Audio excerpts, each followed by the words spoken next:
What's up, everybody, and welcome back. This is the NBA Fanatic Johnny P, and I'm bringing you another video because I was super interested. I was on the Bleacher Report the other day just looking up news articles, reading up. They proposed an interesting question. What if Kevin Love from the Cavaliers got traded for Carmelo Anthony on the Knicks? So I wore my Knicks t-shirt today, right? Because this is a really interesting topic, and I wasn't going to cover this, but then I thought, why not? Why not talk about it? So they're both forwards, right? So this is a really interesting comparison. So as I always do, I went and got some stats. So Kevin Love is a 7-year pro.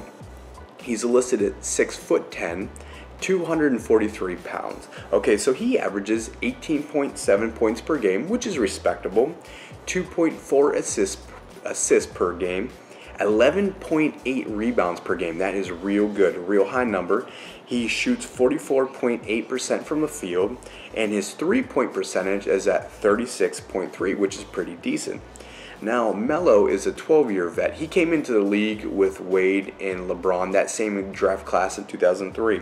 He's listed at 6'8", 240 pounds. His points per game, he's averaged 25.2 over his career, which is about 7 more than Kevin Love. 3.1 assists per game, which is more than Kevin Love. 6.6 rebounds per game. That is a big drop-off from Kevin Love, a big drop-off there. He shoots 45.5%, which is slightly more than Kevin Love, and he's at 34.5% from 3, which is slightly below where Kevin Love is at, right? So their numbers are fairly matched, except for when it comes to rebounding. So I thought to myself, that must be one of the big negatives, right? What are the negatives surrounding this trade if these two teams wanted to do that? And you're giving up a ton of rebounds from Kevin Love to Melo if you were to switch over. Now, that's with Kevin Love in there. Now, if you re-sign, if you're the Cavaliers and you end up re-signing Tristan Thompson, which I hope gets done really soon, and we will talk about this in a video coming up. If you re-sign Tristan Thompson and you have our boy Timothy Mozgov in there, you're really not giving up rebounds because LeBron can rebound too. So you're not really missing much when it comes to Kevin Love and rebounding right there, because we have extremely capable guys who can pull in those rebounds. We have a really strong front court, right? So that's the negative, is giving up rebounds, right? But that's not too much of a negative. So I thought to myself, what are the positives? What are the strengths surrounding a trade like this, right? The biggest thing is LeBron and Melo are boys. Everybody saw the picture, the banana boat picture, right? These guys all go on vacation together. Now, even though Melo wasn't in that particular picture, he was in another one of them just chilling on this boat. They all hang out together. They're all good friends. So would LeBron probably rather have Melo as opposed to Kevin Love? Absolutely. He may not come out and say that, but we all know that's the case. Who wouldn't want to play with their friend? And we know that Melo is very capable on the offensive end. Defensively, you're not really looking at defensive players of the year either way. So I'm not necessarily concentrated on that. But offensively, again, with both of them playing forwards, either one could stretch the floor. But Melo, as we know, his offensive game is potent, very potent. And I don't think he likes being the #1 guy. Like he is in New York. But LeBron could teach Melo how to win, something that Melo really can't do.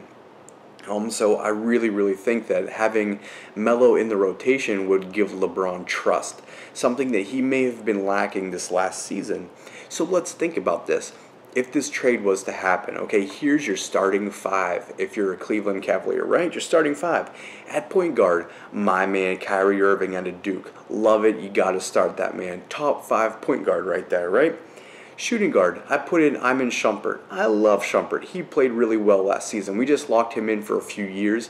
He does have room to develop, but however, he is a very solid player, and his defense is out of control. The man can defend. For small forward or power forward, you can plug in Melo and LeBron. Either way, it doesn't really matter because LeBron can play any position. So even if you went with Melo at small forward, put LeBron in power forward, doesn't really matter. Both those guys can ball. And then at your center, you're starting Mozgov. Now, mind you, that's just your starting 5. Look at, you have guys like Mo Williams, Tristan Thompson, J.R. Smith. All these guys are coming off the bench. I mean, I'm not even talking about the veteran backup guys. We're not even talking about third string. We're talking about just your first string and second string. You have a super solid team. Now, would Phil Jackson allow this? Probably not. I can't imagine Phil Jackson would think that he could win with Kevin Love because Kevin Love doesn't have the star power that Melo does. Melo likes the bright lights. He's the Los Angeles guy. He's the New York City guy. That's who Melo is. Kevin Love could play in either place, I think, but I could see Kevin Love more so being in LA because that's where he's from. And plus, Carmelo's wife, I don't see that happening either. She's big time also, and she would either want to be in LA or New York. And a trade to Cleveland wouldn't happen, but it's interesting to think about to see if Melo would kind of do what LeBron did with Wade.